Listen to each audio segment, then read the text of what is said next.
షడ్వింశోధ్యాయము. ధనేశ్వరుడి కథ. తత్సాంగత్య మహిమ. బహుకాలం పూర్వం అవంతిపురంలో ధనేశ్వరుడనే బ్రాహ్మణుడుండేవాడు.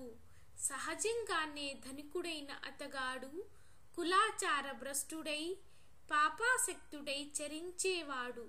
అసత్యాభాషణము, చౌర్యం, వేశ్యాగమనము, మధుపానము ఇత్యాది దుష్కర్మలలో చురుకుగా పాల్గొనడమే కాక షడ్రసాలు, కంబళ్ళు, చర్మాలు మొదలైన వర్తకాలు కూడా చేసేవాడు. వర్తకం నిమిత్తం ఒక దేశం నుంచి మరొక దేశానికి వెళ్ళడం అతనికి అలవాటు. అదే విధంగా ఒకసారి మహిష్మతి నగరం చేరాడు. ఆ నగర ప్రాకారం చుట్టూ నర్మదా నది ప్రవహిస్తూ ఉంది. ధనేశ్వరుడు ఆ పట్టణంలో వర్తకం చేసుకుంటూ ఉండగానే కార్తీక మాసం ప్రవేశించింది. దానితో ఆ ఊరు అతిపెద్ద యాత్రాస్థలిగా పరిణమించింది. వచ్చే పోయే జనాల రద్దీ వలన వర్తకం బాగా జరుగుతుంది కదా. ధనేశ్వరుడు నెలంతా అక్కడే ఉండిపోయాడు. వర్తక లక్ష్యంతో ప్రతిరోజు నర్మదా తీరంలో సంచరిస్తూ అక్కడ స్నాన జప దేవతార్చన విధులను నిర్వహిస్తున్న వారిని చూశాడు. నృత్యకాన మంగళ వాద్యయుతంగా హరికీర్తనలను, కథలను ఆలపించేవారు, విష్ణుముద్రలను ధరించిన వాళ్ళు, తులసీమాలలతో అలరారుతున్న వాళ్ళు అయిన భక్తులను చూశాడు. చూడడమే కాదు, నెలపొడుగునా తానక్కడే మసులుతుండడం వలన వారితో పరిచయం కలిగింది. వారితో సంభాషిస్తూ ఉండేవాడు. ఎందరో పుణ్యపురుషులను స్వయంగా స్పృశించాడు. తుదకు ఆ సజ్జన సాంగత్యం వలన అప్పుడప్పుడు విష్ణునామోచ్చరణం కూడా చేసేవాడు. 4 రోజులు ఇట్లే గడిచిపోయాయి. కార్తీకోద్యాపనా విధిని, విష్ణు జాగారాన్ని కూడా దర్శించాడా ధనేశ్వరుడు. పౌర్ణమి నాడు గో బ్రాహ్మణ పూజలు ఆచరించి దక్షిణ భోజనాదులను సమర్పించే వ్రతస్థులను చూశాడు. పిదప సాయంకాలం శివప్రీత్యర్థం చేయబడే దీపోత్సవాలను తిలకించాడు. సత్యభామ, నాకు అత్యంత ప్రీతికరమైన కార్తీక మాసంలో శివారాధన దేనికి అని ఆశ్చర్యపడకు సుమా. మమ రుద్రస్యేహ కచ్చిదంతర పరికల్పయేత్ తస్య పుణ్యక్రియాస్సరా నిష్ఫలాస్సుర సంశయః. ఎవరైతే నన్ను శివుణ్ణి భేదభావంతో చూస్తారో వారి యొక్క సమస్తమైన పుణ్యకర్మలు కూడా వృధా అయిపోతాయి. అదీ కాక ఆ శివుడు కార్తీక పౌర్ణమి నాడే త్రిపుర సంహారం చేసిన వాడవడం చేత కూడా ఆయన నా రోజున ఆరాధిస్తారు.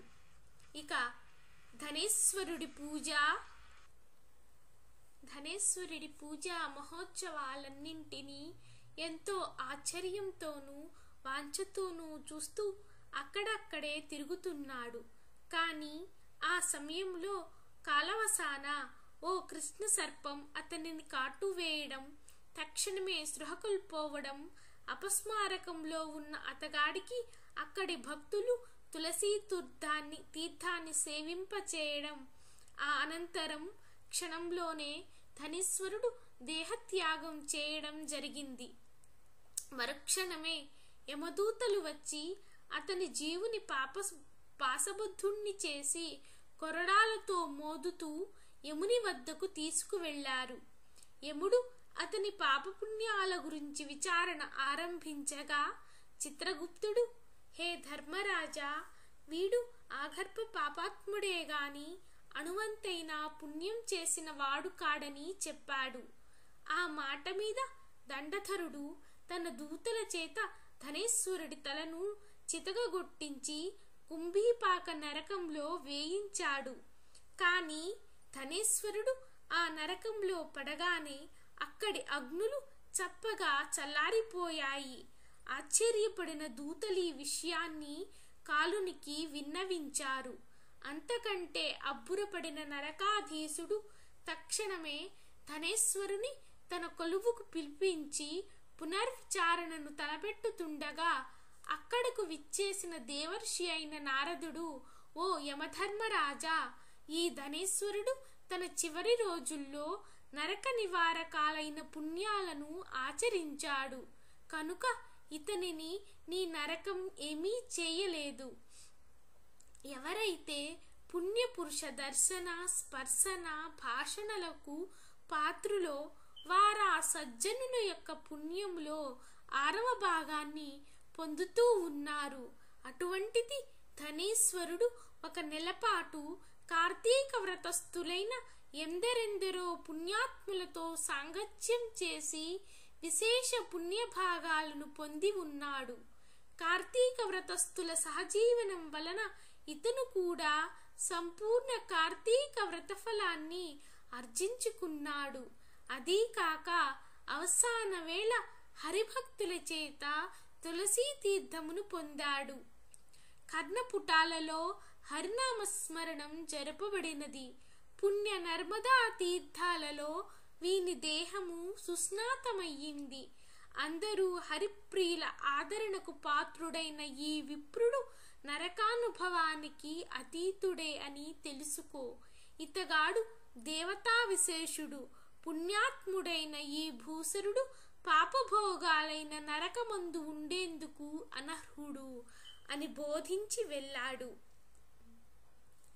25, 26 అధ్యాయములు 28వ బహుళ త్రయోదశి రోజు పారాయణము సమాప్తము.